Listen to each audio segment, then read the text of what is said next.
আচ্ছা, তোমাকে যে আমি বললাম যে তুমি 4টার সময় আসবা, তুমি এরকম রাত 9টায় আসছো কেন? আপু কাজ ছিল সেই জন্য। কাজ ছিল মানে? কমিটমেন্টটা তো ফার্স্ট মানুষের জীবনে, তাই না? আপু রাস্তায় জ্যাম ছিল। না, জ্যাম থাকবে, সব সময় থাকবে। কোন দিন জ্যাম ছিল না? জ্যাম কি একটা অজুহাত হয়ে গেছে আমাদের জীবনে? 12 বছরের সম্পর্ক শেষ করে দিচ্ছি আজকে। কি হলো, কাকে আমি ছেড়ে দিচ্ছি? ম্যাম সাহেবরা অনেক বড় লোক, তাগো বাড়িতে অনেক কিছু থাকে, আমগো বাড়িতে তো কিছু নাই। এই ডাইল আছে, ডাইল দেই খা।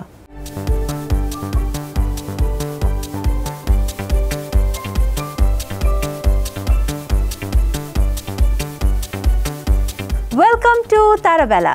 90 দশকের একদম শেষের দিকের অভিনেত্রী, ইন্ডাস্ট্রিতে শৈল্পিক গুণ আর অভিনয় দক্ষতায় এখনও জনপ্রিয়তা ধরে রেখেছেন, যিনি সময়ের ডানায় নিজেকে মেলে ধরেছেন নতুন করে। টিভি নাটক, মডেলিং, উপস্থাপনায়, ওটিটি সিনেমায় এখনও সমুজ্জ্বল, নিজেকে নিয়ে গেছেন অনন্য উচ্চতায়।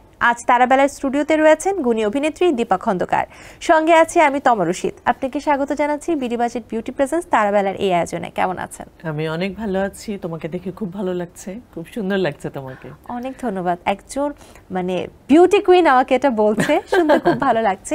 এই ভীষণ গরমেও আপনি একদম পরিপাটি, গোছানো, শাড়ি পরে স্নিগ্ধ, কিভাবে সম্ভব?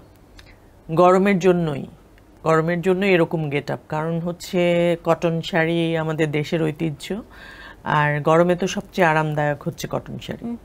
আপনি কিন্তু দেশকে বরাবরই বিভিন্নভাবে রিপ্রেজেন্ট করেন, এবং এই গরমেও কটন শাড়ি পরে এই যে আরাম ব্যাপারটাকে দেশের সাথে কিভাবে মিলিয়ে পড়া যায় সেটা আজকে জানিয়ে দিলেন আমাদের। আপু, আমাদের এই অনুষ্ঠানটি কয়েকটি সেগমেন্টে বিভক্ত, তো আমরা আমাদের প্রথম সেগমেন্টে চলে যাই। প্রিয় দর্শক, চলে যাচ্ছি আমাদের প্রথম সেগমেন্ট ওয়ার্ড্রোবে, যেখানে জানবো আমাদের পছন্দের অভিনেত্রী দীপাপুর ওয়ার্ড্রোবে কি কি আছে। ওয়ার্ড্রোবের কথা আসলে আমার মাথায় আসে দীপাপুর ওয়ার্ড্রোব জুড়ে রং বেরঙের শাড়ি থাকবে, সত্য? হ্যাঁ, আসলে ডিফারেন্ট টাইপের শাড়ি, সালোয়ার কামিজ, ওয়েস্টার্ন, যেহেতু সব রকমই পরি, কুর্তি তো পরা হয়। সব থেকে বেশি কি আছে? কম্পেয়ার করা শাড়ি বেশি মনে হয়। শাড়িতেই আপনাকে একটা আরাম লাগে। এই গরমে বেশিরভাগ ক্ষেত্রে কি শাড়ি পরা হচ্ছে নাকি কুর্তি?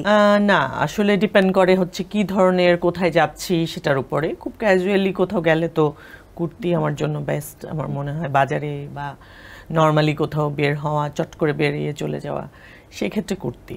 আর যদি কোনো অনুষ্ঠানে যাচ্ছি বা কোনো মিডিয়া রিলেটেড কোনো কিছু, তখন শাড়ি। এবং শাড়ির সাথে আজকে খুব ম্যাচ করে সুন্দর একটা ইয়ারিং পরেছেন, একটা বালা বা চুড়ি পরেছেন। সো এই ম্যাচিং করার যে ব্যাপারটা কিভাবে হয়? এটা আসলে যেটা হয়, সব সময় আমি খুব ম্যাচিং করতে পছন্দ করি না, কন্ট্রাস্ট আমার সবচেয়ে পছন্দ।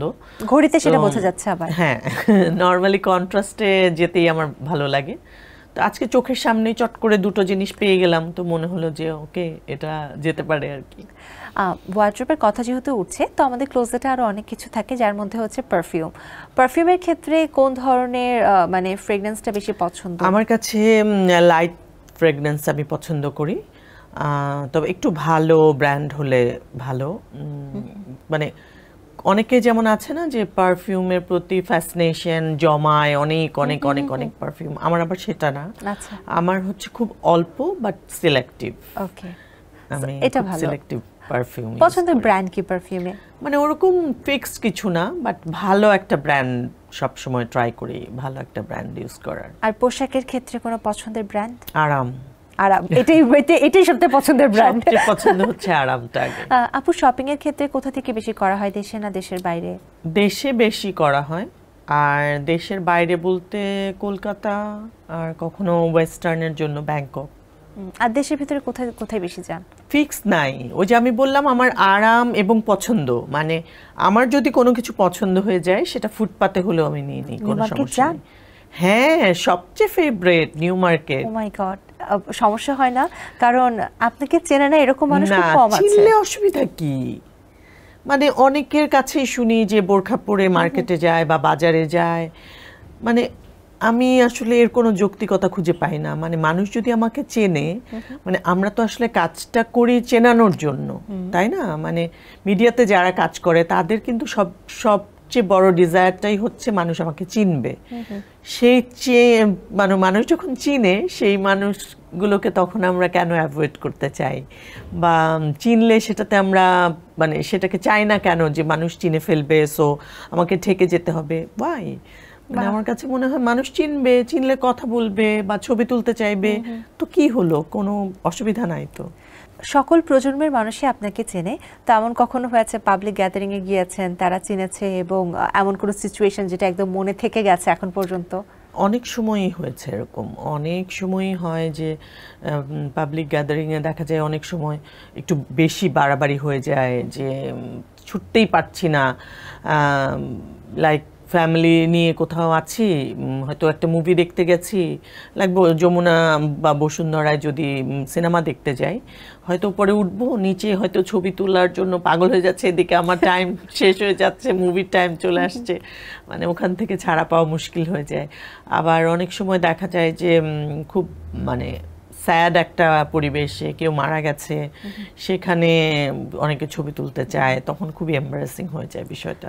এই সিচুয়েশনগুলোতে একটু বিরক্তি কাজ করে। বিরক্তি বলতে আমার কাছে এম্বারেসিং আর কি জিনিসটা। আমার কাছে মনে হয় যে মানুষের আসলে ওই সময়টার একটু মানে একটু বোঝা উচিত যে সিচুয়েশনটা এইরকম, এই সময়টাতে আসলে ছবি টবি তুলতে না চাওয়াটাই ভালো। আবার হয় না যে অনেক সময় আমাদের জার্নালিস্টরা দেখা যায় যে অনুভূতি জিজ্ঞেস করে, কেউ মারা গেছে, আচ্ছা কি অনুভূতি, মানে এটা তো আসলে খুবই অড একটা কোশ্চেন আমার কাছে মনে হয়, যে কেউ মারা গেলে আসলে অনুভূতিটা কেমন, এটা কিভাবে মানুষ জিজ্ঞেস করে। আনন্দের অনুভূতি জানা যায়, দুঃখের অনুভূতি কিন্তু মানে সেটা আমরা পরে হয়তো জানতে চাইতে পারি, কিন্তু অন দ্য স্পট জানতে চাওয়াটা খুবই অড হয়ে যায়। এক্স্যাক্টলি। একটা জিনিস জানতে চাই, আপনাকে আমরা বিভিন্ন মাধ্যমে দেখি, নাটকে দেখছি, সিনেমায় দেখছি, ওটিটিতে দেখছি, বিজ্ঞাপনে দেখছি, উপস্থাপনায়ও দেখছি, বিভিন্ন মাধ্যমের জন্য বিভিন্ন পোশাক। তো যখন পোশাক ক্রয় করেন তখন কোনটা মাথায় থাকে, যে কোন প্রোগ্রামের জন্য কিনছেন, নাকি কোনো গেস্ট হওয়ার জন্য কিনছেন, নাকি নাটকের জন্য কিনছেন, কি মাথায় রেখে কেনেন? না আসলে যেহেতু আমাদের সব ধরনের ইনভলভমেন্টই আছে, নাটকে পড়তে হয় বা কোনো ইন্টারভিউতে পড়তে হয় বা কোনো অ্যাওয়ার্ড ফাংশনে পড়তে হয়, নিজেদের পার্সোনাল ফ্যামিলি প্রোগ্রামগুলোতে পড়তে হয়, দাওয়াতে পড়তে হয়। সো যেটা হয় মানে বললাম যে পছন্দ হয়ে গেলে তখন সেটা নিয়ে নেই। তখন মনে হয় যে নিয়ে নেওয়ার পরে বা দেখার পরে মনে হয় আচ্ছা চাইলে তো আমি এটা এখানে ইউজ করতে পারবো, সেটা তখন মাথায় থাকে আর কি। আচ্ছা, এবার একটু গোপন বিষয় জানবো, যে ক্লোজেটে থাকে না কিছু একটা জিনিস গোপন থাকে, যেটা হয়তো কখনো কাউকে বলা হয়নি, সেটা হচ্ছে প্রিয় মানুষের দেওয়া এমন কিছু যেটা রেখে দিয়েছেন ক্লোজেটে, এমন কিছু আছে? না তেমন কিছু নেই। আচ্ছা, সবকিছু মানে সবাই দেখে ফেলেছে, ইউজ করে ফেলেছে? মানে ইউজ করে ফেলেছি বা ইউজ করিনি এরকমও আছে, যেমন কারণ আমি একসাথে অনেক শপিং করে ফেলি, খুব রেগুলার আমার শপিং করা হয় না, যে আচ্ছা আজকে কালকে একটা অনুষ্ঠান, আজকে একটা শপিং নিয়ে যাচ্ছি, বা ঈদের আগে যেমন মানুষ শপিং করে আমি ওইভাবে করতে পারি না। আমার যেটা হয় যে যখন আমি শপিং করি তখন একসাথে আমি অনেক বেশি শপিং করি এবং ওটাই আমি আস্তে আস্তে রেখে আস্তে আস্তে পড়ছি আর কি। কারণ শাড়ির ক্ষেত্রে যেটা হয়, শাড়ির তো প্রিপারেশন আছে, শাড়ি শুধু কিনলেই হয় না, শাড়ির সাথে পরে শাড়িটাকে রেডি করতে হয়, ফলস পিকো করতে হয়, তারপর ব্লাউজ রেডি করতে হয় বা অর্নামেন্টস রেডি করতে হয়, তারপরে গিয়ে আমরা সেটা পরতে পারি। যে কারণে ওই যে একসাথে অনেক কেনার পরে একসাথে সব কিছু আমি যদি আস্তে আস্তে রেডি করে রাখি, পরে চট করে পরে ফেলা যায়। বাহ, গ্রেট। আসলে এটা একটা ভালো জিনিস যে প্রতিদিন শুধু শুধু মার্কেটে ঝক্কি ঝামেলায় না গিয়ে, না সেটা আমি ওইভাবে পছন্দও করতে পারি না। হয় না অনেক সময় যে আচ্ছা আমার বার্থডেতে কিছু একটা কিনতে হবে, বা হয়তো কেউ টাকা দিল যে আচ্ছা তুমি একটা কিছু কেনো, মানে আমার শাশুড়ি অনেক সময় বলে এরকম যে একটা কিছু কেনো, বা আমার হাজব্যান্ড হয়তো বলল, তখন যে আমি মার্কেটে গিয়ে ঘুরতে থাকি, আমার কিছুই পছন্দ হয় না, এরকম হয়। যে কারণে আমি ওটা একদম প্রেফার করি না। আমি সবাইকে বলি যে আমি আমার মতো কিনে রাখি, তোমাদের যখন দেয়ার তোমরা টাকা দিও, আমি ওখান থেকে একটা কিছু ইয়ে করে নিব, এরকম হয় আর কি। এটা কিন্তু একটা ভালো প্লাস মাইনাসের খেলা বলা চলে। হ্যাঁ, কারণ ওই যে বললাম যে আমি পারি না চট করে একটা কিছু পছন্দ করে নিয়ে আসবো, তখন আমার মনে হয় কি ওয়েস্টেজ অফ মানি, যে আমার জোর করে একটা কিছু কিনতে হলো, তখন ওইটা আমার অত পছন্দ হয় না। আপু পুরো আউটফিটের মধ্যে আমরা ব্যাগ ক্যারি করি, স্যান্ডেল ক্যারি করছি, অ্যাক্সেসরিজ ক্যারি করছি, সব থেকে বেশি পছন্দ আপনার কোনটা এগুলোর মধ্যে? ওয়াচ। কতগুলো কালেকশন আছে? খুব বেশি না, ওই যে পারফিউমের মতোই, মানে আমার যে কয়টা ওয়াচ আছে অল্প কিছুই, 5-7টা হবে, কিন্তু একটু ভালো কিছু আর কি। এবং এটা আমি আসলে আজ করে নিয়েছিলামই, কারণ বেশ কয়েক মাস আগে আপনি একটা কথা বলেছিলেন যে আপনি একটু মিতব্যয়ী, আপনার যে খুব টাকা পয়সার প্রয়োজন বা অনেক এক্সপেন্সিভ একটা লাইফ আমি মিতব্যয়ী চাইতে হচ্ছে আমার চাহিদা কম, মানে আছে না যে মানুষের অনেক কিছু চাই, আমার এইরকম লাগবে, এটা লাগবে, ওটা লাগবে, আমার আসলে অনেক কিছু লাগে না, আমার অল্প কিছু হলেই হয়ে যায়। বলেছিলেন। আচ্ছা, অনেক তো আমরা ওয়ার্ড্রোবের কথা বললাম, একটু গ্যারেজে চলে যাই। জীবনের প্রথম গাড়ি কোনটা কেনা হয়েছিল, কত টাকা দিয়ে কেনা হয়েছিল? টয়োটা স্প্রিন্টার, একটা পুরনো গাড়ি কিনেছিলাম, 2 লাখ টাকার মতো ছিল। কোন ইয়ারে ছিল সেটা? 2004। অনেক আগে। সেই সময় কিন্তু এই টাকার ভ্যালুয়েশনও অনেক ছিল। হ্যাঁ, ভ্যালুয়েশন অনেক ছিল, বাট গাড়ি কিনতে তখন, নতুন গাড়ি কিনতে অনেক টাকাই লাগতো। মানে নতুন বলতে আমাদের দেশে তো রিকন্ডিশন গাড়িগুলো বিক্রি হয়, সেগুলো কিনতেও তখন 7-8 লাখ টাকা লাগতো, বাট সেটা না কিনে আমি পুরনো দিয়েই একটা শুরু করেছিলাম, 2 লাখ টাকা দিয়ে একটা।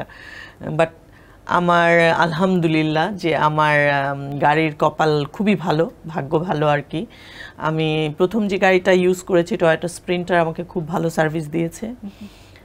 তারপর আমার সেকেন্ড গাড়ি হচ্ছে করলা জি, সেটা শোরুম থেকেই নেয়া, ওটা নিয়েছিলাম 2006-এ, 6 জানুয়ারি। ওটা আমি 13 বছর ইউজ করেছি। গাড়ির ভাগ্য অনেক ভালো। এখন ড্রিম কার কোনটা? এখন ড্রিম কার আমার আসলে ওই যে বললাম যে এই ধরনের খুব বেশি ফ্যাসিনেশন আমার নাই, বাট ভালো লাগে যে আচ্ছা এরকম একটা গাড়ি যদি আমার থাকতো খুব ভালো হতো, বাট খুব শো অফের জন্য আমি কিছু চাই না যে একটা শো অফের জন্য একটা গাড়ি, মার্সিডিজ অর BMW, বাট ওগুলো আমার খুবই পছন্দ, খুবই ভালো লাগে, বাট আমি জানি যে আমি এফোর্ড করতে পারবো না, সো ওগুলোর প্রতি আমার খুব বেশি আগ্রহ নাই। আমার এখন যে গাড়িটা সেটা হচ্ছে টয়োটা প্রিমিও আমার খুব পছন্দের একটা গাড়ি, বাট এখন ভাবছি যে এর পরে নিলে কি নেওয়া যায়। অপেক্ষায়, হ্যাঁ, ফেসবুকে স্ট্যাটাস দেখে নিব। হ্যাঁ, সেটা আমি যখন আমার ওই 12-13 বছর যে গাড়িটা ইউজ করেছি, ওটার সময় আমি একটা স্ট্যাটাস দিয়েছিলাম যে 12 বছরের সম্পর্ক শেষ করে দিচ্ছি, আজকে শেষ হয়ে গেল 12 বছরের সম্পর্ক। তো সবাই তখন মনে করে, তখন আমাদের বিয়েরও অলমোস্ট এরকমই একটা বয়স আর কি, সবাই ভেবেছে যে কি হলো, কাকে আমি ছেড়ে দিচ্ছি। তো যে একদম আমার বিয়ের বয়স আর ওই গাড়িটার বয়স সেম, কারণ আমাদের বিয়ে হয়েছে 2006-এ আর ওই গাড়িটাও 2006-এই নেয়া আমার। সো ওটাকে বিদায় দিচ্ছিলাম আর বেশ কমপ্লিকেটেড একটা স্ট্যাটাস দিয়ে সবাইকে ভরকে দিয়েছে। আপু, একটা বিষয় জানতে চাই, শুধু আমি না, আমার মনে হয় যে বাংলাদেশের যত মানুষ আপনাকে চিনে তারা সবাই জানতে চায়, সৌন্দর্য ধরে রাখার রহস্য কি? ধরে রাখা ছেড়ে দেয়া আবার, ও মাই গড, সৌন্দর্য কেউ ধরে রাখে না আসলে। আমার কাছে মনে হয় কি, মানুষের সৌন্দর্যটা হচ্ছে তার লাইফস্টাইল। মানে আমি মাঝে মাঝে খুব খেয়াল করার চেষ্টা করি, যেমন কিছু মানুষকে দেখি যে যেসব মানুষগুলো অনেক হ্যাপিলি লাইফ লিড করে তারা অনেক দিন সুন্দর থাকে, অনেক বেশি দিন সুন্দর থাকে। যারা একটু স্যাড লাইফ লিড করে বা হচ্ছে একটা তো স্যাড, আরেকটা হচ্ছে কিছু মানুষ আছে না যে বেশি বিরক্ত বা রাগী, তারা অনেক তাড়াতাড়ি তাদের সৌন্দর্যটা নষ্ট হয়ে যায়। আমার কাছে মনে হয় যে ফেসটা না এরকম মানুষের প্লাস্টিকের মতো, যে তুমি যে এক্সপ্রেশনটা তোমার ফেসে বেশি দিবে তোমার চেহারাটা আস্তে আস্তে ওই রকমই হয়ে যাবে। লাইক তুমি বেশি হাসলে তোমার স্মাইলি একটা ফেস হবে, স্মাইল লাইনও পড়বে। হ্যাঁ, কিন্তু তুমি স্যাড হলে তোমার স্যাড লাইনগুলো বেশি পড়বে, ওরকমই হয়ে যায়। যেমন আজকে একজনের মানে একটা মহিলাকে দেখছিলাম, মানে উনি খুব বিরক্ত, মানে খুবই মানে আমি তাকে বলছি, সে একজন মেকআপ আর্টিস্ট, তাকে বলছিলাম যে আপনি একটু মেকআপটা ফ্রেশ করে দেন, মানে উনি খুব বিরক্ত যে কেন উনি এখানে আসছে। মানে আমার মনে হলো যে আরে চেহারাটাও নষ্ট হয়ে যাচ্ছে ওনার, মানে সারাক্ষণই বিরক্ত বিরক্তি এক্সপ্রেশন দিতে দিতে ওই বিরক্তির লাইনগুলোই পড়ে যাচ্ছে চেহারার উপরে। সো আমি ইন্টেনশনালি, মানে আমি নিজেও অনেক বিরক্ত থাকি, অনেক সময় দেখা যায় যে আমি খুব বিরক্তির এক্সপ্রেশন দেই, তো দিতে দিতে আমার মনে হতো কি যে আমার কি বিরক্তির লাইন্স পড়ে যাচ্ছে, লাইক ভ্রু কুচকে থাকতে থাকতে আমি এরকম হয়ে যাচ্ছি কিনা, বা সারাক্ষণ কি আমি একটা রাগী চেহারা করে রাখছি কিনা এরকম মনে হয়। তো খুব ইন্টেনশনালি ট্রাই করি যে একটা হ্যাপি ফেস, একটা স্মাইলি ফেস যেন আসে আর কি। সো নিজের ভেতরটাকে সবসময় এই জন্য হ্যাপি রাখার চেষ্টা করি, বা সবার সাথে একটা স্মাইলি একটা কমিউনিকেশন করার চেষ্টা করি, যে এতে আমারই লাভ, আমি সুন্দর থাকবো, এরকম মনে হয় আর কি। তার মানে দীপা আপুর সুন্দরের রহস্য খালি হাসা, ভালো থাকা, খুশি থাকা, এবং এটা আমাদের সবার করা উচিত। হ্যাঁ, সবারই করা উচিত। ওকে, সো আপু এই সেগমেন্টে তো অনেক কিছু জানতে পারলাম আপনার কাছ থেকে, আমাদের পরের সেগমেন্টে চলে যাচ্ছি। দর্শক, চলে যাচ্ছে আমাদের পরবর্তী সেগমেন্ট মিমিক্রিতে। আপু এই সেগমেন্টের নাম হচ্ছে মিমিক্রি, তবে মিমিক্রিটা মোটেও কঠিন না, খুব সহজ। এই মিমিক্রি যেটা আমি একদমই পারি না। আপনি পারবেন, কারণ এটা আপনার বিষয়গুলোকে নিয়ে মিমিক্রি করব। সো একদম প্রথম যে প্রশ্নটা আমি রাখতে চাই আপনার কাছে, আপনার এই পর্যন্ত অভিনয় করা যতগুলো কাজ রয়েছে তার মধ্যে পছন্দের ডায়লগ কোনটা? এটা বলা একটু ডিফিকাল্ট আসলে, কারণ আমাদের যেটা হয় শুটিং শেষ তো ওই চ্যাপ্টার ক্লোজ, এরকম একটা ব্যাপার। সো পছন্দের ডায়লগ, মানে অনেক ঝগড়াও করেছি, যেমন ঝগড়া হাজব্যান্ড ওয়াইফের অ্যাক্টিং করতে গেলে অনেক ঝগড়ার সিন করতে হয়, তো পছন্দ ঠিক না, এটা অপছন্দেরই হবে, যে সারাক্ষণই হয়তো হাজব্যান্ডের সাথে ঝগড়া করছি, হ্যাঁ তুমি কেন এটা করছো, তুমি কেন এটা করছো, মনে হচ্ছে যে একদম ব্যক্তিগত জীবনটাকে প্রেজেন্ট করে ফেলছি। তো এই ঝগড়াটা একটু আমাদেরকে এখন একটু করে দেখান। তাহলে তো তোমাকেও ঝগড়া করতে হবে আমার সাথে। চ্যালেঞ্জিং বাট করব। হ্যাঁ, ওকে, তাহলে বড় আপুর সাথে ঝগড়া। আচ্ছা, তোমাকে যে আমি বললাম যে তুমি 4টার সময় আসবা, তুমি এরকম রাত 9টায় আসছো কেন? আপু কাজ ছিল, সেই জন্য। কাজ ছিল মানে? কমিটমেন্টটা তো ফার্স্ট মানুষের জীবনে, তাই না? তোমাকে 4টা না, জ্যাম থাকবে, সব সময়ই থাকবে। কোন দিন জ্যাম ছিল না? জ্যাম কি একটা অজুহাত হয়ে গেছে আমাদের জীবনে? 4টায় যদি তোমার আসার কথা থাকে, তুমি 2টায় বের হবে প্রয়োজনে, জ্যাম অ্যাভয়েড করার জন্য। তুমি সবসময় 4টার কলে তুমি যদি 5টায় বের হও, রাত 9টায় ফিরো, 9টায় আসো, সেটা তো কোনো যুক্তি হলো না। তারপরে এসে বলবে জ্যাম। সরি আপু। এই সরি আজকের জন্যই শেষ, নেক্সট টাইম টাইমটা মেনটেন করবে, ঠিক আছে? ঠিক আছে আপু। দেখছো, এরকম খুবই রাগি রাগি একটা ফেস। আমি তো অভিনয় পারি না, আমার খালি হাসি পাচ্ছিল, এবং আমি দেখছি আমার হাসি দেখো আপনি হাসছেন না, মানে অভিনয় পুরো ঢুকে গেছেন। আমাদের সবার কাছে এভাবে লাইভলি রিপ্রেজেন্ট করতে আসলে অভিনয় করা যাবে না। এই যে লাইভলি রিপ্রেজেন্ট করা, এটা আসলে অনেক কঠিন। আমি তো পুরো হেসেই দিচ্ছিলাম। ওকে আপু, সো এখন আমরা মিমিক্রি সেগমেন্টের আসল খেলাগুলো খেলবো। আমি আপনাকে একটা ভিডিও দেখাবো এবং সেই ভিডিওটা তারপরে আপনাকে রিক্রিয়েট করে দেখাতে হবে। সো প্রথম ভিডিওটা দেখাচ্ছি আপনাকে। কাকে তুমি চাকরানি বলছো? যিনি আমাকে মায়ের অভাব কোনোদিন বুঝতে দেননি, যিনি আমাকে শিশুকাল থেকে মায়ের আদর স্নেহ দিয়ে বড় করে তুলেছেন, তাকে তুমি চাকরানি বলছো? মায়ের পায়ের নিচে তো আগুন থাকে না, তাকে সেখানে দোজকের আগুন কাউকে স্পর্শ করতে পারে না। এটাও অনেক কঠিন। কাকে তুমি চাকরানি বলছো? যে আমাকে আদর স্নেহ দিয়ে এত বড় করেছে, তাকে তুমি চাকরানি বলছো? মায়ের পায়ের নিচে থাকে বেহেশত, সেখানে কখনো আগুন থাকে না, তুমি তাকে চাকরানি বলছো? না। Wow wow wow. Okay, so পরের ভিডিওটা দেখাচ্ছি আপনাকে। 6 দিন গলা বড় করে বলেছিলে নীলাকে তুমি শিক্ষা দেবে, বরবাদ করে দেবে। কই কি করেছো তুমি? তোমার লোক মার খেয়ে ফিরে এসেছে, শান্ত জানতে পারলে তোমাকে শিক্ষা দেবে, তোমাকে ক্ষমা করতে পারে। কাপুরুষ কোথাকার। এটা তো একদমই ডিফারেন্ট তাদের ক্যারেক্টারের চাইতে। খুব তো বড় গলা করে বলেছিলে তুমি ওই নীলাকে শাস্তি দেবে, কই কিছুই তো করতে পারলে না। এখন তো তুমি মিনমিন করে এখানে চলে এসেছো, ওই শান্ত যদি জানতে পারে তাহলে তোমাকে তোমাকে এই মাটির নিচে শুইয়ে দিবে। ওয়াও ওয়াও, কি বিচ্ছিরি! আউটস্ট্যান্ডিং, এত সুন্দর। ওকে, শেষ ভিডিওটা দেখাচ্ছি আপনাকে। ম্যাম সাহেবরা মেলা বড় লোক, এক বাড়িতে অনেক জিনিস থাকে, রান্ধন যায়।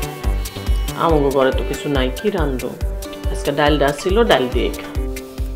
ম্যাম সাহেবরা অনেক বড় লোক, তাগো বাড়িতে অনেক কিছু থাকে, অনেক কিছু রান্ধন যায়। আমগো বাড়িতে তো কিছু নাই, এই ডাল আছে, ডাল দিয়ে খা। আমি খুব শকড আপু, এটা কিভাবে সম্ভব? মানে এত সুন্দরভাবে যেন মনে হচ্ছিল আপনি বাসা থেকে এগুলো সব মুখস্থ করে এসেছেন ইনস্ট্যান্ট। আমি পুরো অবাক। ও আচ্ছা, ডায়লগগুলো কথা বলছো? এটা না সামহাও সব কিছু একদম প্রপারলি বলেছে যে তাও না, কিছুটা একটু ওলট পালটও আছে। তারপরেও মানে আমার সামহাও ডায়লগ মনে থাকে। মানে শুটিংয়েও দেখা যায় যে আমার কো আর্টিস্টের সাথে আমি জাস্ট একবার পড়লে আমি ডেলিভারি দিতে পারি। দেখা যায় আমার কো আর্টিস্টরা হয়তো বারবার বলছে, মানে আমি রিলেটেড একটা কিছু বলতে পারি। অনেক সময় আছে না, অনেকে দাড়ি কমা একদম হুবহু হয়তো পারি না, কিন্তু মানে সেম মিনিংয়ের কথাগুলো আমি বলতে পারি আর কি। গ্রেট, এই জন্যই হচ্ছে আপনি প্রাণবন্ত এবং গড গিফটেড একটা ট্যালেন্ট, এবং এই জন্যই উপস্থাপনায় আসলে আপনার ভক্ত মানুষ দিন দিন বেড়ে যাচ্ছে। কারণ এই যে সুন্দরভাবে আপনি একটা জিনিস গুছিয়ে বলে ফেলতে পারেন।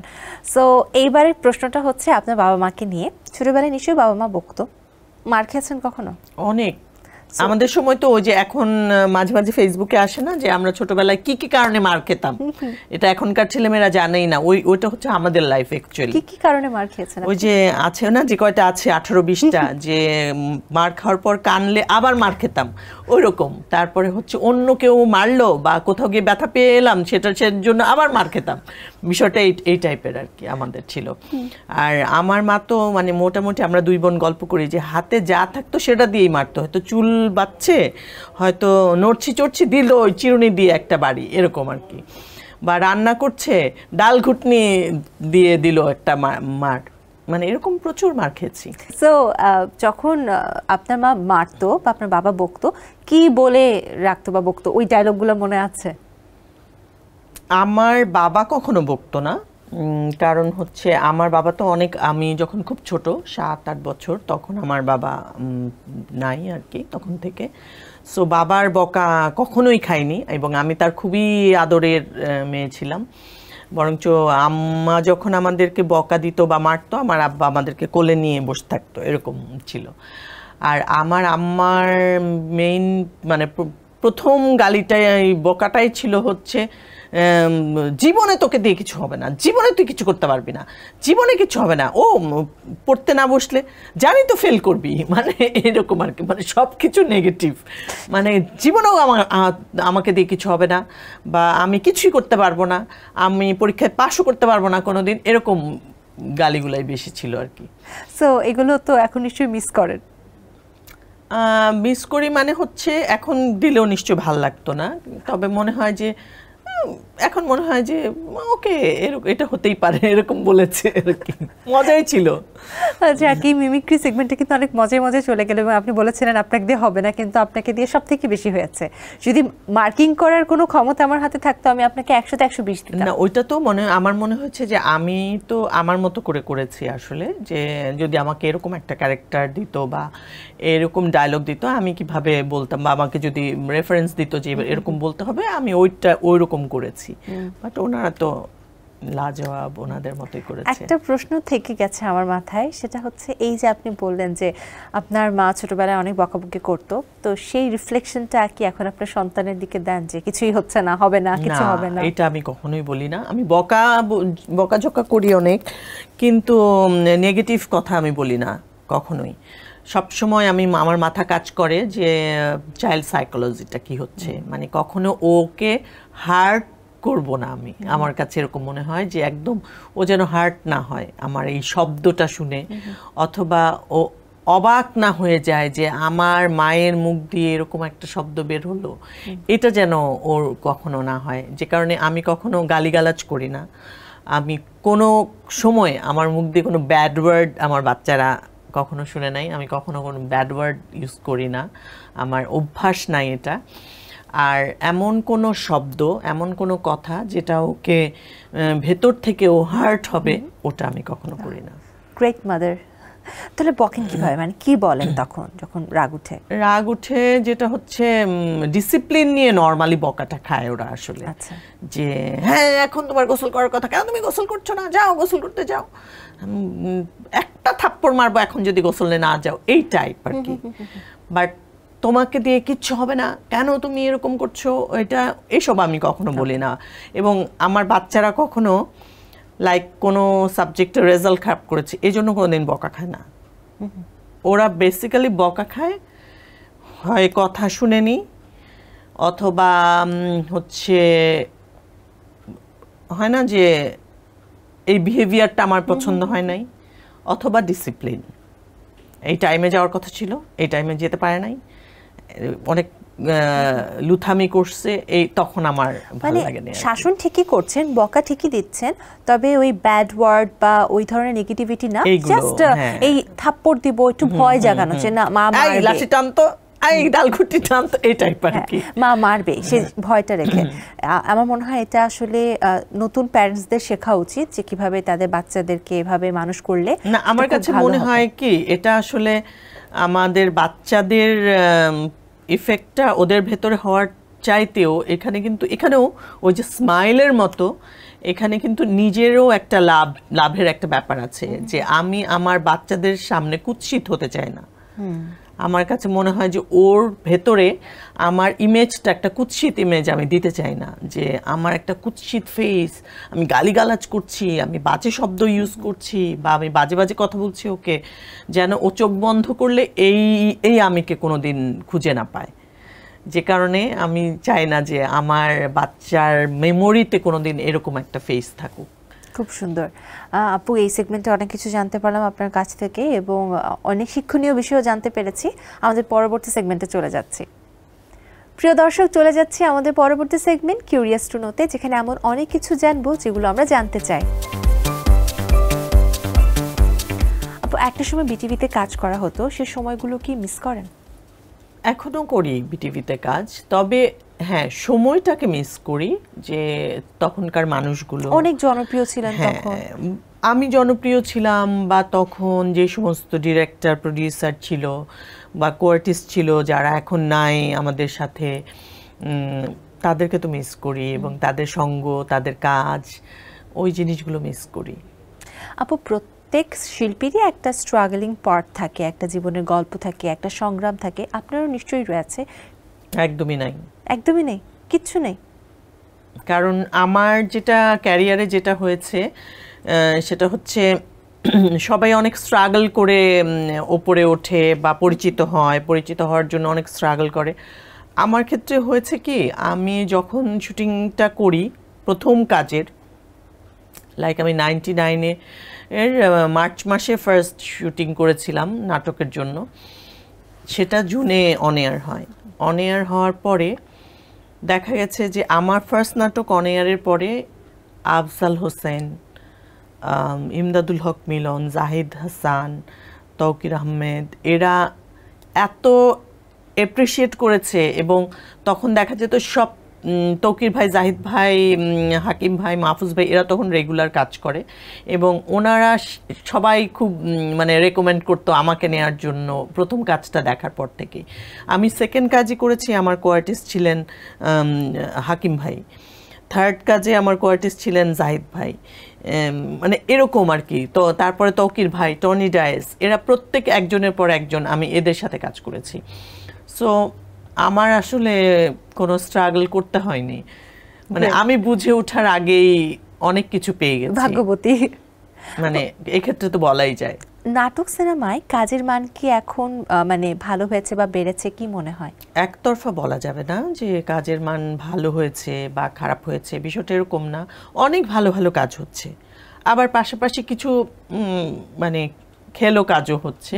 তবে এটা নিয়ে আমি একদম ওয়ারিড না, বিকজ আমার কাছে যেটা মনে হয় যে সব কাজেরই দর্শক আছে।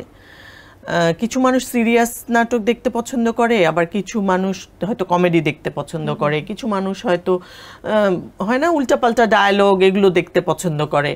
সো দর্শক তো ভাগ করা আসলে, তো এক একটা দর্শকের জন্য এক এক রকমের কাজ হবে, যে যেটা পছন্দ করে সেটা বেছে নেবে। একজন অভিনয় শিল্পী অনেক চরিত্রের প্রতি ক্ষুধা থাকে, তো সেই সকল ক্ষুধাগুলো কি মিটেছে? না না, সেটা কি কখনো মেটে? আর প্রতিনিয়ত তৈরি হয় তো। যেমন এখন যেমন নেটফ্লিক্স দেখি আমরা, অনেক অনেক দেশ বিদেশের অনেক সিনেমা দেখি, হলিউডের সিনেমা দেখি, ডিজনির সিনেমা দেখি, তখন তো এরকম ক্ষুধা বাড়তেই থাকে, মনে হয় ইস এটা যদি করতে পারতাম, ওটা যদি করতে পারতাম, এরকম যদি করতে পারতাম, এরকম থেকেই যায়। অনেকের কাছে একটা জিনিস প্রসঙ্গ থেকে যায়, একটা মাথায় প্রশ্ন যে ইন্ডাস্ট্রি নারী বান্ধব কিনা। যেহেতু আপনি দীর্ঘ সময় ধরে কাজ করছেন, বিভিন্ন মানুষের সাথে কাজ করেছেন, আপনার দৃষ্টিকোণ থেকে সেটা কি নারী বান্ধব? একদমই না, একদমই না। কেন? আমি তো বলি মিডিয়া তো এখন ভাইদের, মানে ভাইদের মিডিয়া। এটা তো কোনো সেটে গিয়ে তো দেখি না যে আপা আসবে, আপা বসবে, আপা খালি শুনি কি ভাই আসছে, ভাই বসবে, ভাই এই ভাই ওই, খালি এটা তো ভাই। আমি সেদিনই বলছিলাম একজন সিনিয়র আর্টিস্টের সাথে যে এখন তো ভাইদের মিডিয়া হয়ে গেছে, সব ভাই, সব পুরো মিডিয়াটা এখন ভাইদের মিডিয়া। ভাইদের মিডিয়া তো মিডিয়া ভাই হয়ে গেছে এখন। পুরাই, একদমই। এটাকে নারী বান্ধব করার জন্য কি আমরা কোনো কাজ করতে পারি না? কি যে করা উচিত জানি না, তবে হচ্ছে যারা অনেকেরই আসলে করতে হবে, সেটা একজনের করলে হবে না, প্রডিউসারদের এগিয়ে আসতে হবে, রাইটারদের এগিয়ে আসতে হবে। নারীমুখী যদি গল্প বেশি বেশি আমরা বানাই তাহলে। আপু, একটা বিষয় আছে, বলা হয়ে থাকে যে অভিনয়ের বা যে কোনো ক্যারিয়ারে, যে কোনো ওমেন যখন একটা ক্যারিয়ারের তুঙ্গে থাকে তখন তারা বিয়ে করতে চায় না, বা অনেকের ধারণা থাকে যে বিয়ে করলে ক্যারিয়ার নষ্ট হয়ে যাবে, সেটা অভিনয় হোক, সেটা চাকরি হোক বা অন্য কিছুতে। কিন্তু যখন আপনি তুমুল জনপ্রিয়, যখন অনেক হাতে কাজ, ঠিক সেই সময় আপনি বিয়েও করে ফেলেছিলেন। তো তখন কি এটা অভিনয়ে কোনো প্রেশার এসেছিল বা কোনো চাপ হয়েছিল, বা এর জন্য খানিকটা পিছিয়ে পড়েছিলেন? হয়েছে এটা হয় কি, এই ভাবনাটাই আমার ভেতরে কখনো ছিল না। সো পড়েছি কি না বা কি হয়েছে না হয়েছে সেটা নিয়ে আমি একদমই ভাবিনি, এবং আমি একদমই বদার্ড না এই জিনিসগুলো নিয়ে। লাইক অনেকেই আমাদের মিডিয়ায় অনেক সময় দেখেছি, সিনেমাতেও নাটকেও অনেকে বিয়ে করেছে অনেক আগে, কিন্তু সেটা ফ্ল্যাশ করছে না বা করেনি। তারা হয়তো ভেবেছে যে এটা থ্রেট একটা তাদের। আমি জানি না কিসের থ্রেট বা কেন থ্রেট, কেন বিয়ে করলেই কি, না করলেই মানে কি হবে, বিয়ে না করলে আমার কাজ অনেক আসবে, বিয়ে করলে আমার কাজ কমে যাবে, এই ভাবনাগুলোই কখনো আমি ভাবিনি। সো আমি বিয়ে করেছি। তারপর আমার বিয়ের 1.5 বছর পর আমার ছেলে হয়েছে। মোটামুটি বিয়ের 1 বছর পর আমি যখন প্রেগনেন্ট হলাম, আমি তো সাথে সাথেই ফ্ল্যাশ করেছি যে আমি প্রেগনেন্ট, এবং প্রেগনেন্ট অবস্থায় আমি সমস্ত পার্টি অ্যাটেন্ড করেছি, সমস্ত কাজে অ্যাটেন্ড করেছি, সব জায়গায় ওপেনলি আমি গেছি। বাচ্চা নিয়েও, মানে আমি বোধহয় মিডিয়ায় ফার্স্ট পারসন যে নাকি বাচ্চা হওয়ার পর থেকে একটা বাচ্চা কোলে নিয়ে সব জায়গায় গেছে। মানে এখন আমরা আরও 2-4 জন আরও অনেককেই দেখি, এবং এখন তারা অনেক গর্বের সাথে হয়তো প্রেজেন্ট করে, বাচ্চাকে নিয়ে কথা বলে বা প্রেজেন্ট করে যে আমার একটা বাচ্চা। তোমরা একটু পেছনে আমার জেনারেশনের জাস্ট আগে থেকে খেয়াল করলে দেখবে যে কেউ নাই, বলতো না বিয়ে কেউ নাই, কখনো কাউকে দেখবে না যে তারা বাচ্চা নিয়ে কথা বলছে কোনো ইন্টারভিউতে, বা বাচ্চা নিয়ে কোনো দাওয়াতে এসছে, বাচ্চা নিয়ে কোনো মিডিয়ার কোনো পার্টি বা দাওয়াত বা কোথাও গেছে। এটা একদমই ছিল না। এটা আমি একদম প্রাউডলি বলবো যে এটা আমি ফার্স্ট পারসন যে আমার এত বড় পেট নিয়ে আমি আমার ফ্রেন্ড জয়ের বিয়েতে গেছি, কুসুম শিকদারের বিয়েতে গেছি, যখন নাকি আমার 8 মান্থস প্রেগনেন্সি, এরকম অবস্থায় আমি গেছি, এবং কাজও করেছি। আমি 7 মান্থস প্রেগনেন্সি নিয়ে আমি কাজও করেছি, শুটিংও করেছি। আমার কাছে মনে হয়েছে যে এটা আমার লাইফের পার্ট, এটাকে আমার হাইড করার কিছু নাই, বা এটার জন্য আমি লজ্জিত না। মানে এমন না যে আমি অন্যায় করে ফেলেছি সো এটা আমার লজ্জার বিষয়, এটা আমার ঢেকে রাখতে হবে না। আমার কাছে মনে হয়েছে এটা আমার লাইফের পার্ট, এটাকে আমি হাইড করব কেন?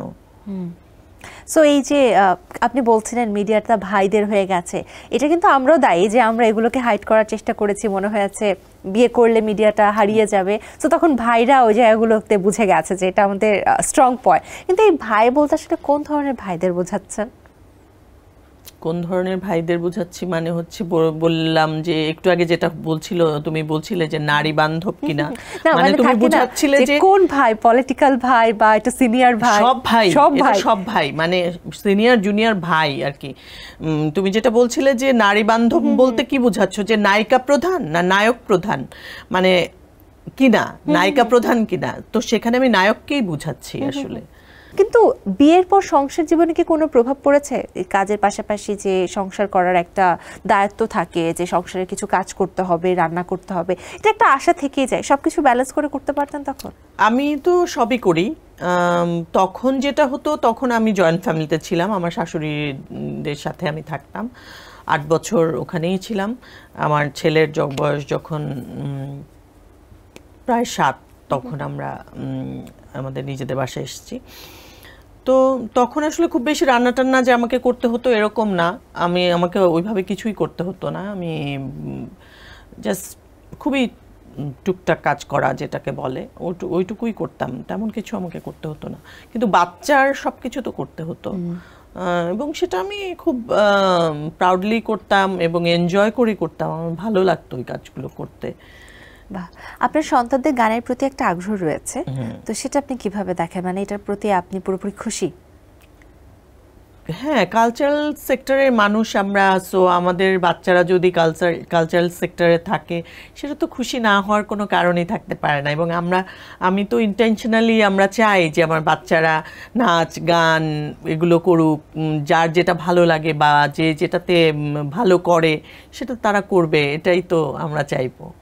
একটা জিনিস দেখেছি যে অভিনয়ের ক্ষেত্রে মায়ের চরিত্রে অভিনয় করাটাকে অনেকে না বলে থাকে, মনে করে যে মায়ের চরিত্রে অভিনয় করলে হয়তো আর কখনো পূর্ণাঙ্গ নায়িকা হতে পারবে না বা গ্ল্যামার ব্যাপারটা হারিয়ে যাবে।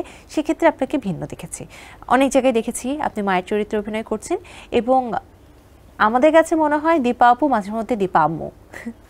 সো এই ব্যাপারটা কেমন এনজয় করেন? আমি আসলে ক্যারেক্টার যখন আমাকে বলে, যেমন আমি প্রথম দিকে যখন আমাকে এরকম বিভিন্ন সময় বলতো যে আপু একটা কিন্তু বাচ্চা আছে ক্যারেক্টারে, আমার কাছে খুবই নর্মাল মনে হতো। অনেকে আমাকে বলতো এই বাচ্চা নিয়ে কেন অভিনয় করছো, করো না। আমার চেয়ে দেখা যায় 8-10 বছরের বড় যারা আর্টিস্ট তারাও বলতো, যে আপুরা বলতো যে তুমি কেন বাচ্চা নিয়ে কাজ করছো, আমরা তো এখনো বাচ্চা নিয়ে কাজ করি না। আমি বলতাম যে যখন আমার ছেলের বয়স এখন 16, তো আমি বলি যে আমার 16 বছর একটা ছেলে আছে, সো ক্যারেক্টারের যদি আমার 16 বছর একটা বাচ্চা থাকে, সো প্রবলেমটা কি? আমি তো দেখি না কোনো প্রবলেম আছে বা কেন, মানে এটা তো ফ্ল্যাশ যে আমার একটা এত বড় ছেলে আছে এবং প্রথম দিন থেকে আমি আমার বাচ্চাকে হাইড করি নাই, তাহলে কেন আমি আমার ক্যারেক্টারে যদি একটা বাচ্চা থাকে কি এসে যায়? আর সেটা আমি তো বলি যে আমি মায়ের ক্যারেক্টার করলাম নাকি দাদির ক্যারেক্টার করলাম, আই ডোন্ট কেয়ার। আমার করার কি আছে ক্যারেক্টারটাতে, সেটাতে আমার ফোকাস করা উচিত। আমার বাচ্চা কি 5 বছর নাকি 15 বছর বা 35 বছর, আই ডোন্ট কেয়ার। আমার দেখতে হবে যে আমি কি করব ক্যারেক্টারটাতে, আমার কি করার আছে, সেইটুকুই শুধু আমার দেখার বিষয়, এর চেয়ে বেশি কিছু আমার দেখার বিষয় না। এক্স্যাক্টলি, একজন অভিনয় শিল্পীর কাজ হচ্ছে অভিনয় করা, ক্যারেক্টারটাকে আমার ক্যারেক্টারটা যদি গুরুত্বপূর্ণ থাকে, সেখানে মানে ধরলাম যে আমাকে একটা 70 বছরের মহিলার ক্যারেক্টার করতে হবে, যদি সে মেইন ক্যারেক্টার হয় বা সে ইম্পর্টেন্ট ক্যারেক্টার হয়, সো আমি কেন করব না? আমি গেট আপ নিয়ে হলেও করব, না করার তো কোনো কারণ নাই। আর 70 বছরের মহিলার তো মানে ছেলে মেয়ে কেন, নাতি নাতনিও থাকবে, সো আই ডোন্ট কেয়ার। এই জিনিসটা আসলে খুব ভালো লেগেছে যে আসলে চরিত্রটাই এখানে প্রধান, সেই চরিত্রর কি ডালপালা আছে সেটা এখানে প্রধান না। সো অনেক সময় হয় যে শুটিং সেটে বর্তমানে এই সোশ্যাল মিডিয়া যুগে আমরা অনেক ভিডিও করি, নিজেদের সেলফি তুলছি বা নিজেরা ভিডিও করছি, এবং ব্যাকগ্রাউন্ডে দেখা যাচ্ছে চিপাই চুপাই অন্যদের দেখা যায়। কখনই কি এর জন্য বিব্রতকর পরিস্থিতিতে পড়তে হয়েছে? মানে আমি ভিডিও করছি না অন্যরা ভিডিও করেছে, বাট ব্যাকগ্রাউন্ডে হয়তো থেকে গেছেন বা সামহাও বিব্রতিকর একটা পরিস্থিতি হয়ে গেছে? না এখনো ওরকম হয় নাই, বাট না বলে ভিডিও করাটা আমি একদমই পছন্দ করি না। অনেক সময় ইদানিং দেখা যাচ্ছে যে সেটে অনেক সময় অনেকে ঠাস করে ভিডিও করা শুরু করে, ইভেন মাস পিপল। যেমন এই যে এর মধ্যে 25শে বৈশাখের জন্য একটা নাটক করতে মানিকগঞ্জে গেছি, একদম গ্রামের একটা মহিলা, আমি বসে বসে ফোনে কথা বলছি, উনি ভিডিও করছে আমাকে। তো আমি বললাম যে আপনার কি মনে হয় আমি একটা গাছ? মানে আমি তো গাছ না, বা আমি একটা জড় পদার্থ না যে আপনি আমি চাইলে এটা একটু ভিডিও করলাম, যে ওর কোনো পারমিশনের দরকার নাই। তো বিষয়টা তো সেটা না। আপনি তো ফট করে আমাকে ভিডিও করতে পারেন না, আপনি তো আমাকে জিজ্ঞেস করতে হবে অ্যাটলিস্ট একটু ভিডিও করি, বা কিছু আমাকে বলতে হবে, কনসার্ন করতে হবে আমাকে। তো না বলে ভিডিও করাটা আমি একদম পছন্দ করি না। আবার অনেকে দেখা যায় সেটে হয় কি, অনেক আর্টিস্ট আসে যারা ঠাস করে লাইভে চলে যায় এবং ঠাস করে আমার দিকে হয়তো ঘুরিয়ে আপু কিছু বলো বা এই কিছু বলো, এটা আমি একদম পছন্দ করি না। মানে অনেক সময় হয় যে কিছু বলা যায় না, হয়তো অনেককেই যে রুড হওয়া যায় না, যে এই তুমি কেন করছো এটা, বা আপনি কেন করছেন এটা, বলা যায় না, কিন্তু আসলে এটা একদম পছন্দ করি না। এবং অনেক সময় দেখা যাচ্ছে যে এই ধরনের ইন্টারভিউতে অনেকে হয়তো মোবাইলটা বের করে জাস্ট আপনি হয়তো ঠিক হচ্ছেন ভিডিও করছেন, ভিডিও করে ফেলে, তখন এটা খুবই বাজে একটা পরিস্থিতি। বিকজ ক্যামেরার সামনে একটা হয়তো আমরা এক ধরন থাকি, আর বাস্তবে তো আমরা সবাই মানুষ, একটা কমফোর্ট জোন থাকে, সেটা ব্রেক হয়ে যায়। মেকআপ রুমে অনেক সময় হয় না যে ক্যাজুয়ালি হয়তো শুয়ে আছি, বসে আছি, খাচ্ছি দাচ্ছি, বাট চাইলেই তো আসলে ভিডিও করে সবকিছু মানুষকে দেখানো যায় না। এটা বুঝতে হবে যে সবকিছু আমরা মানুষকে দেখাবো, পাবলিকলি দেখাবো কেন? মানে কিছু কিছু জিনিস হ্যাঁ ইন্টেনশনালি আমার ইচ্ছা করছে একটা সুন্দর জায়গায় বেড়াতে এসেছি, আমি একটু সবাইকে দেখাই, ঠিক আছে আমি দেখালাম, কিন্তু আমি তোমার পারমিশন ছাড়া তোমাকে দেখাতে পারি না। তোমার পারমিশন লাগবে আমার, বা আমি বলে নিব যে এই একটু রেডি থাকো, আমি কিন্তু তোমাকে একটু দেখাবো। এভাবেও একটু বলতে হবে, মানে আনপ্ল্যান ভাবে ঠাস করে আমি কাউকে কিছু দেখাতে পারি না, সে অপ্রস্তুত থাকতে পারে। যাক, এই সেগমেন্টে অনেক কিছু জেনে নিলাম আপনার কাছ থেকে। আমাদের পরবর্তী সেগমেন্টে চলে যাচ্ছে একটা মজার সেগমেন্ট। দর্শক, চলে যাচ্ছি আমাদের পরবর্তী সেগমেন্ট ইনডোর গেমসে, যেখানে খুব সুন্দর একটা খেলা খেলবো আমাদের আজকের গেস্টের সাথে। খেলাধুলা পছন্দ করতেন ছোটবেলায়? খুব। ওকে, সো আজকে এখানে বসে বসে খেলতে হবে। আপনার হাতের কাছে বল রয়েছে এবং আপনি শুরু থেকেই জানেন যে একটা খেলতে হবে কিছু একটা বল দিয়ে, সো এই ঝুড়িটা আপনি হাতে নিয়ে নিতে পারেন। এবং এই রইল আপনার জন্য একটা গ্লাস, টেবিলে একটা ড্রপ দিয়ে বলটা গ্লাসে ফেলতে হবে। একটাও পড়বে না? সবগুলো পড়বে যদি কনসেন্ট্রেশন থাকে। তবে আমি কনসেন্ট্রেশন রাখতে দিব না, আমি কোয়েশ্চেন করব, উত্তর দিতে দিতে আপনাকে খেলতে হবে। ওকে, সো আমরা স্টার্ট করছি। 1 2 3 স্টার্ট। দীপা খন্দকারের দুটি ভালো দিক আর দুটি বদ অভ্যাস কি? ভালো দিক হচ্ছে অনেস্ট অ্যান্ড কেয়ারিং। ওকে। আর বদ অভ্যাস হচ্ছে অল্পতেই চট করে বিরক্ত হয়ে যায়, খুব বিরক্ত হয়ে যায়, আর পড়ে গেছে একটা, অগোছালো জিনিস দেখতে পারে না। প্রিয় রং কি? যে কোনো বেসিক কালার আমার পছন্দ। পছন্দের ভ্রমণের জায়গা? বেড়াতে পছন্দ করি, যে কোনো জায়গা হলেই ভালো লাগে। পছন্দের জিনিসের নাম? পছন্দের জিনিস ঘরবাড়ি। প্রিয় খাবার? খিচুড়ি, পান্তা ভাত, খুদের ভাত। পান্তা ভাত। প্রিয় পোশাক? আরামদায়ক যে কোনো পোশাক। পছন্দের মানুষ? বাচ্চারা। সন্তানদের স্কুলে দিতে আসতে গিয়ে বিপদে পড়তে হয়েছে কখনো? না, খুব বেশি না। সন্তানদের নিয়ে কি পরিকল্পনা রয়েছে আপনার? ভালো মানুষ হোক, বেঁচে থাকুক, আনন্দে থাকুক। কোন দেশ আপনার ভালো লাগে? বাংলাদেশ। স্কুলে কখনো ফেল করেছিলেন? মানে এয়ার ড্রপ হয়নি, তবে একবার একটা সাবজেক্টে ফেল করেছি। কি সাবজেক্ট? ম্যাথস। ওকে, সবাই ফেল করে মনে হয় জীবনে। পরের বছরই হাইয়েস্ট মার্কস, পরের এক্সামে হাইয়েস্ট মার্ক পেয়েছিলাম। কত পেয়ে ফেল করেছিলেন? 22। না, কাছাকাছি ছিল, খুব একটা খারাপ না। আমি 7 পেয়ে ফেল করেছি। ভালো লাগে কোনটি, গ্রাম নাকি শহর? গ্রাম, সবুজ। সিনেমা জগতে না আসলে জীবনের কোন বিষয়টি অপূর্ণই থেকে যেত? এই যে ডিফারেন্ট ডিফারেন্ট ক্যারেক্টার অভিনয় করা। সমুদ্র পছন্দ নাকি পাহাড়? সমুদ্র বেশি। কার সাথে মিথ্যা কথা বলা সব থেকে বেশি পছন্দের? কারোর সাথে না। ওকে, সো দেখি কয়টা হলো। 4টা। বেশ ভালো হয়েছে, বেশ ভালো হয়েছে। খুব খারাপ না? না না ঠিক আছে, সুন্দর হয়েছে, কারণ আপনি অনেক আস্তে আস্তে করছিলেন, জোরে জোরে করলে হয়তো একটু কয়েকটা পড়ে যেত। সো আপু চলে যায় আমাদের পরবর্তী সেগমেন্টে। দর্শক চলে যাচ্ছি আমাদের পরবর্তী সেগমেন্ট কুইক রাউন্ডে, যেখানে আমি কুইক কুইক প্রশ্ন করব, আমাদের আজকে গেস্ট কুইক কুইক উত্তর দেবে। আপু কুইক রাউন্ড মানে ঝটপট উত্তর দিতে হবে, চিন্তা করার কোনো স্কোপ নেই। স্টার্ট। ওকে, আপনি এমনি প্রস্তুত, আপনি একবার ডায়লগ দেখে বলতে পারেন, সো আপনাকে আর কোনো কিছুতে আটকানো যাবে না। সো আমরা স্টার্ট করি। প্রথম প্রশ্ন, দীপক খন্দকার আপনার চোখে কেমন? খুব সিম্পল। আপনার সন্তানদের দুটো ভালো এবং দুটো খারাপ দিক কি? সন্তানরা সবসময়ই ভালো, খারাপ হচ্ছে ওরা একটু কম ডিসিপ্লিন এখনো পর্যন্ত, এটা তো একটা গেল। আর আরেকটা হচ্ছে ওরা দেশি খাবার খেতে পছন্দ করে, এটা একটা পজিটিভ দিক। আপনার কষ্ট করতে হয় না খুব একটা রান্নায়, মানে জাঙ্ক ফুড খায় না। ওকে, মানে এটা হচ্ছে আমার কাছে মনে হয় অনেক অনেক অনেক ভালো দিক। আর হচ্ছে খারাপ দিক, দ্বিতীয় খারাপ দিক খুঁজে পাওয়া খুব ডিফিকাল্ট আমার জন্য মা হিসেবে, বায়াসড। আচ্ছা, আপনি কি বদমেজাজি? না। সিনেমার সংখ্যা কত? 9-10টা হবে। সন্তানেরা কাকে বেশি ভালোবাসে, মাকে না বাবাকে? এটা তো কোনো সন্তানই এরকম করতে পারে না, সন্তানরা আসলে দুজনকেই ভালোবাসে দুই রকম। আপনার স্বামী ঘুমালে নাক ডাকেন? ভীষণ। বিদেশে স্থায়ী হতে চান? হ্যাঁ চাই। কখনো মনে হয়েছে দেশেই থাকবেন না? নাও রাগ হয়ে না, মনে হয়েছে কিছুদিনের জন্য একটা ব্রেক নিয়ে আসি। অভিনয় কি আপনার এক ধরনের নেশা? এটা আমার প্রফেশন, কাজ। নেশা নেই কোনো? না। তার মানে এখন যদি বলা হয় যে অভিনেত্রী হিসেবে না অন্য কোনো কাজেও আপনি চলে যেতে পারেন, তাহলে কি সুইচ করে ফেলবেন? না, এটা আসলে কেউ বললে হবে না, আমাকে করতে হবে, যে আমার যদি ইচ্ছে হয়। সো এটা এখন টাফ।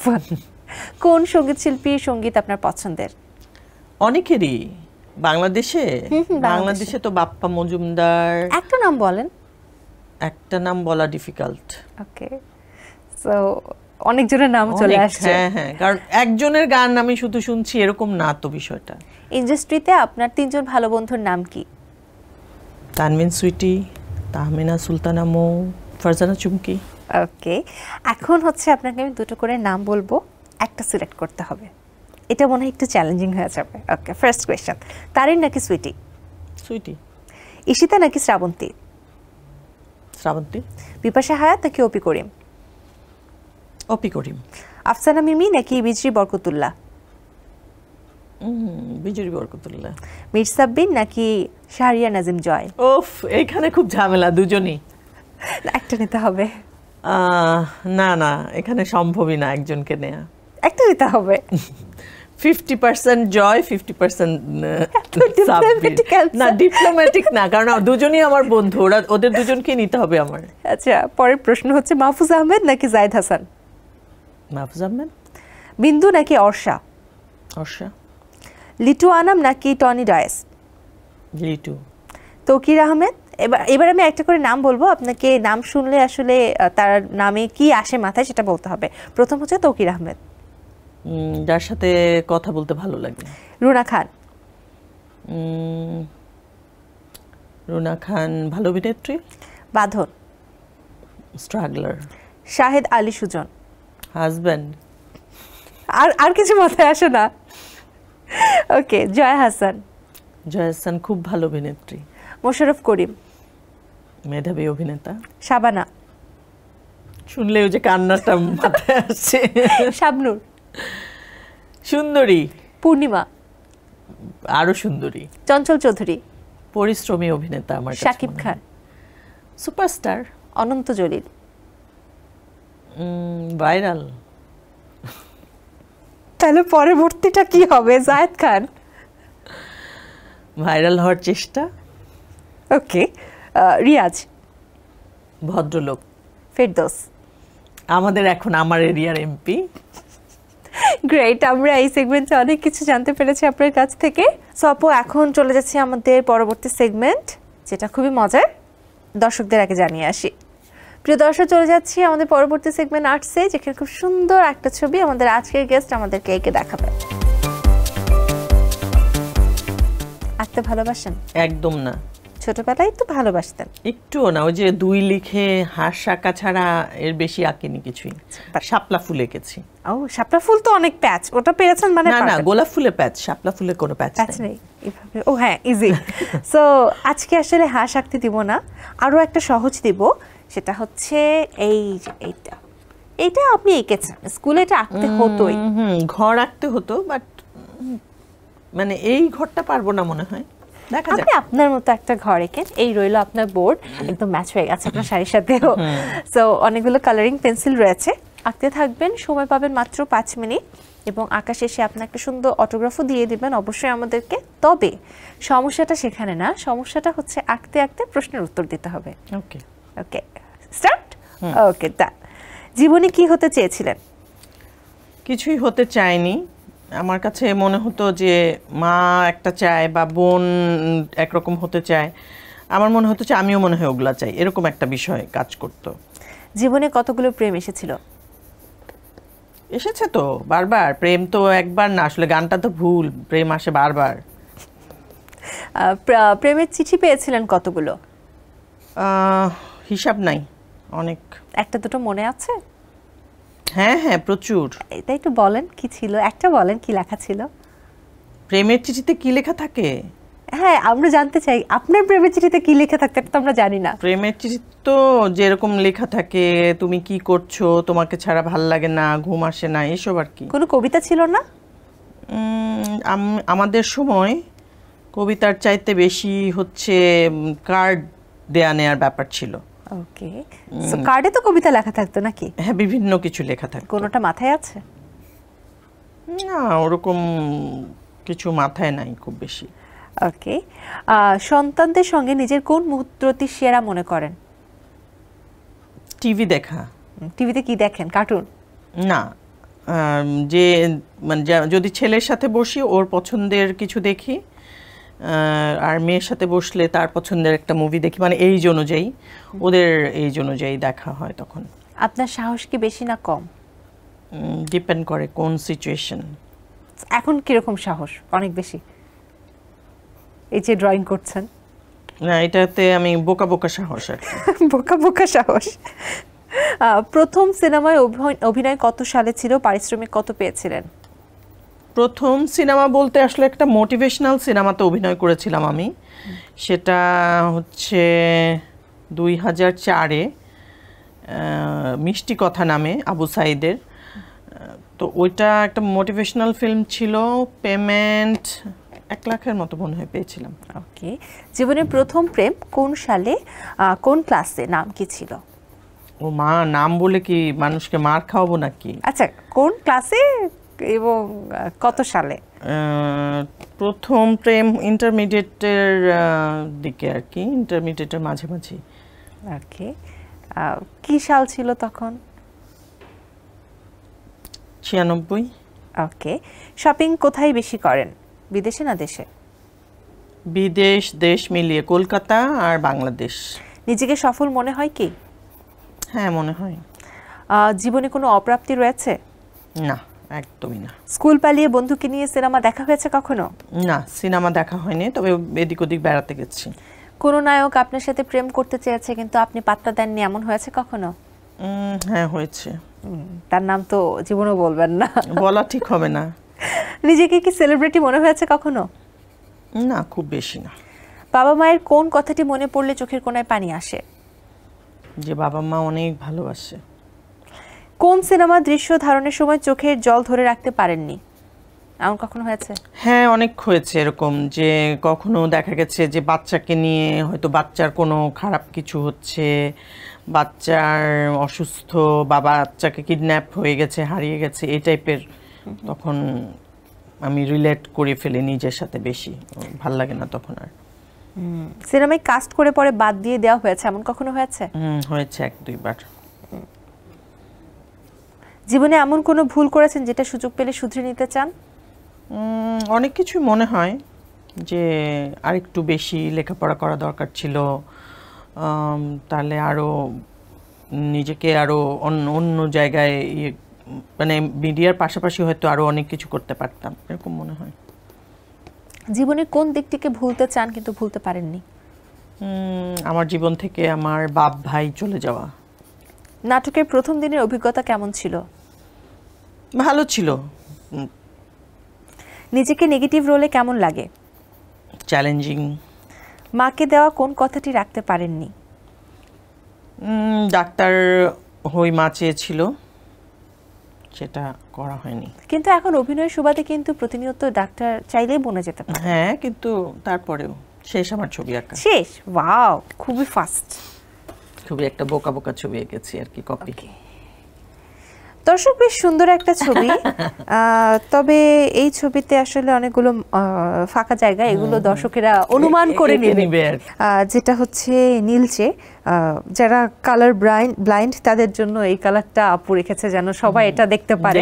হ্যাঁ, সুন্দর হয়েছে, সুন্দর হয়েছে। ফাঁকা জায়গাগুলো দর্শকেরা এঁকে নিবে বলেই আমার বিশ্বাস। সো এই সেগমেন্টে তো পেয়ে গেলাম, এবার চলে যায় আমাদের পরবর্তী সেগমেন্টে। দর্শক, চলে যাচ্ছি আমাদের পরবর্তী সেগমেন্ট নাওয়াডেজে। বর্তমানে আমাদের পছন্দের অভিনেত্রী কি কি করছেন সেগুলো জানবো এবং আপনাদেরকে জানাবো। বর্তমান সময় ব্যস্ততা কি নিয়ে? কাজ, তারপর বাসা, সবকিছু মিলে। কাজ, বাসা। সো কাজের ক্ষেত্রে কি কি কাজ এখন করা হচ্ছে? কাজ, একটা রিসেন্টলি একটা ফিল্ম শেষ করলাম, একদমই কমার্শিয়াল সিনেমা, সেটা ডার্ক ওয়ার্ল্ড নাম। ওটার কাজ, এই ডাবিং শেষ করলাম 2 দিন আগে। তারপর 1 ঘন্টার নাটকের শ্যুট আছে এর মধ্যে। আর হচ্ছে ওটিটির জন্য দীপ্ত প্লের একটা ওয়েব সিরিজ করছি, ওটার কাজ চলছে। সিনেমা নিয়ে নতুন কি কোনো চিন্তা ভাবনা রয়েছে? মাত্রই যেটা শেষ করলাম ডার্ক ওয়ার্ল্ড, এরপরে আপাতত এখনো মানে কনফার্ম কিছু কথা হয়নি। ঈদে আপনি অভিনীত সিনেমা মুক্তি পেয়েছে, দর্শক প্রতিক্রিয়া কেমন ছিল? জিন্টু তো শুনলাম ভালোই যাচ্ছে, আর অপরাজেয় তো মানে চ্যানেলের সিনেমা, ওটা আইস্ক্রিনে যাচ্ছে, ওটার তো আসলে প্রতিক্রিয়া একটু বোঝা মুশকিল। কয়টি সিনেমা এখন মুক্তির অপেক্ষায় রয়েছে এবং কি কি? 3টা বোধহয়, 3-4টা। রিভেঞ্জ, ডার্ক ওয়ার্ল্ড, আগরতলা ষড়যন্ত্র, আর একটা মনোলোক তো বাংলাদেশে রিলিজ হয়নি, ওটা বাইরের ফেস্টিভ্যালগুলোতে যাচ্ছে। 4টা। সো আপনি বিভিন্ন মাধ্যমে কাজ করেছেন, নাটক, সিনেমা, ওটিটি, কোনটা সবথেকে বেশি উপভোগ করেন, কোনটা ভালো লাগে? আমার আসলে এরকম কিছু নাই, যেহেতু আমি অ্যাক্টর, সো আমি মানে আমার কাছে কাজটা জরুরি এবং চরিত্রটা জরুরি। কোন চরিত্রটা আমি মানে ইন্টারেস্টিং চরিত্রটা কি পাচ্ছি সেটা আমার কাছে অনেক বেশি জরুরি, কোথায় যাচ্ছে সেটা জরুরি না। কোন ধরনের চরিত্র সবথেকে বেশি পছন্দের? একটু চ্যালেঞ্জিং কিছু। আচ্ছা, সেটা যে কোনো নতুন কিছু হতে পারে। কোনো নতুন কিছু। সো চ্যালেঞ্জিং গুলোতে আসলে নিজেকে ভাঙার বা প্রমাণ করার একটা বিষয় থাকে। পুরস্কার নিয়ে কোনো আক্ষেপ রয়েছে? হ্যাঁ, আক্ষেপ তো আছেই, সব আর্টিস্টেরই থাকে। তো এখন মনে হয় যে জীবনে একটা ন্যাশনাল অ্যাওয়ার্ড দরকার, বা চাই অভিনয়ের একটা স্বীকৃতি, তো পেলে খুবই ভালো লাগবে। সম্প্রতি কোনো সিনেমায় চুক্তিবদ্ধ হয়েছেন কি? সম্প্রতি না, একদমই না। নিজেকে সফল মনে হয় কি? হ্যাঁ, অল ওভার তো আমার কাছে মনে হয় আমি সফল। বর্তমান সময় ইন্ডাস্ট্রি আর পুরানো যুগের ইন্ডাস্ট্রি যেটা ছিল, আজকে সোনালী ইন্ডাস্ট্রি যেটা বলি, কোনো পার্থক্য চোখে পড়ে? পার্থক্য তো থাকেই। যেমন আমরা একটা মার্কেটে যদি যাই বা একটা স্কুলেও যদি যাই, 10 বছর আগে যেরকম ছিল, 20 বছর আগে যেরকম ছিল, এখন তো সেরকম থাকবে না। সেরকমই মানে চেঞ্জ তো আসবেই, আসতেই হবে, না হলে তো হলো না। জীবনের চ্যালেঞ্জগুলো কি কি ছিল আপনার? খুব বেশি চ্যালেঞ্জ ছিল না, মানে একটা চ্যালেঞ্জ ছিল যে আমি যেহেতু ইন্টারমিডিয়েট জাস্ট পরীক্ষাটা দেওয়ার পরে আমার মিডিয়ার কাজ শুরু হয়েছে, তারপরে আমি একটা এয়ারলাইন্সে ছিলাম এবং পাশাপাশি আমি গ্র্যাজুয়েশন করছিলাম, তখন আমার কাছে এটা অনেক বড় চ্যালেঞ্জ মনে হচ্ছিল যে লেখাপড়াটা কমপ্লিট করতে হবে, পাশাপাশি কাজটা করতে হবে, এটা একটা চ্যালেঞ্জ ছিল। এবং মেয়েদের ব্যাপারে যেটা হয় যে মনে হয় কি প্রত্যেকটা কাজ খুব সময়ে করতে হয়, মানে আমাকে প্রপার টাইমে বিয়ে করতে হবে, প্রপার টাইমে আমাকে একটা বাচ্চা নিতে হবে, বাচ্চাটাকে মানুষ করতে হবে, ক্যারিয়ার করতে হবে, লেখাপড়া শেষ করতে হবে, মানে সব কিছু খুব টাইমে করতে হয়। সো এটা অনেক বড় একটা চ্যালেঞ্জ মেয়েদের জন্য।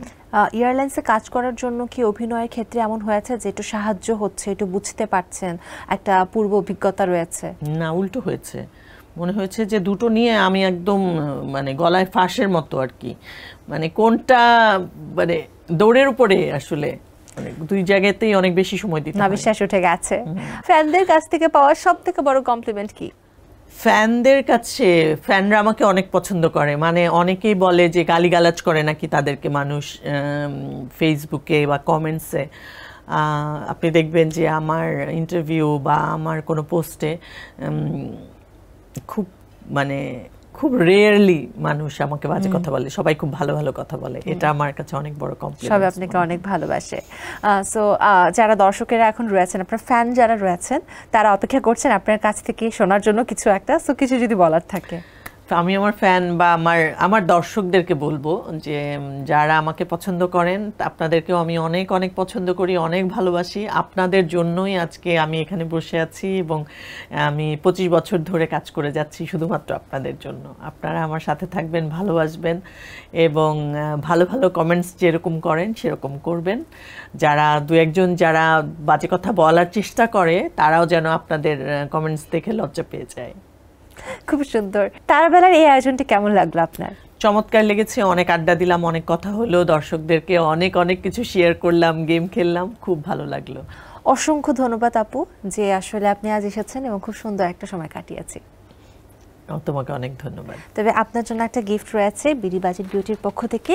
এই আকর্ষণীয় গিফট হ্যাম্পারটি রয়েছে আপনার জন্য। Thank you so much. Welcome. Thank you বিবি বাজেটকে। অনেক সুন্দর সুন্দর জিনিস তো ওদের থাকে, আমরা জানি সবসময়। সুন্দর সুন্দর মেকআপ প্রোডাক্ট। হ্যাঁ, thank you so much. Thank you আপু আপনাকেও। সময়ের সঙ্গে চলতে গিয়ে দীপা কখনো নিজের ব্যক্তিত্বকে বিসর্জন দেননি, এগিয়ে চলেছেন আপন গতিতে, পেয়েছেন দর্শক প্রিয়তাও। দর্শক, এই ছিল বিডি বাজেট বিউটি প্রেজেন্টস তারাবেলার আজকের আয়োজনে। আবারও দেখা হবে, সে পর্যন্ত ভালো থাকুন, সুস্থ থাকুন, থাকুন তারাবেলার সঙ্গে।